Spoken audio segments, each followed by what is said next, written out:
Conference के उम्मीदवार उमर अब्दुल्ला ने आज़ाद उम्मीदवारों पर निशाना साधते हुए कहा कि वो मरकज़ की हिमायत याफ्ता हैं। उन्होंने अवाम से कहा कि वो होशियार रहें और कश्मीरियों को तोड़ने की साजिशों को नाकाम बनाएं। उमर ने इंजीनियर रशीद को मिली अबूरी जमानत पर कहा कि यह वाज़ेह था कि उनको इलेक्शन के लिए जमानत मिलेगी, मगर लोगों को समझना चाहिए कि पार्लिमानी इंतखाबात में जिस मसले पर उन्होंने इंजीनियर को वोट दिया था वो मामला ख़त्म हुआ।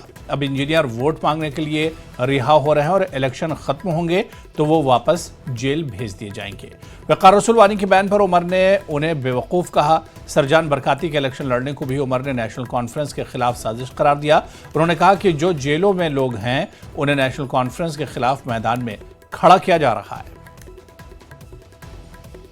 वाली क्या बात है, हमें तो मालूम था कि कहीं ना कहीं ये होगा। मुझे तो अफसोस बारामूला पार्लिमानी हलके के लोगों के लिए है, क्योंकि ये बेल उन्हें उनकी खिदमत के लिए नहीं मिला है। ये बेल उन्हें पार्लियामेंट अटेंड करने के लिए नहीं मिला है। ये बेल एक मेंबर पार्लियामेंट की हैसियत से काम करने के लिए नहीं मिला है।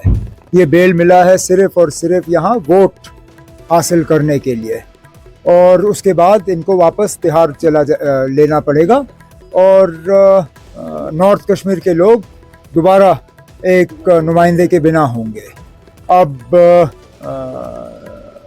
वोटर इसको किस तरह से लेगा और इस फैसले का उन पे क्या असर होगा हम देखेंगे अभी।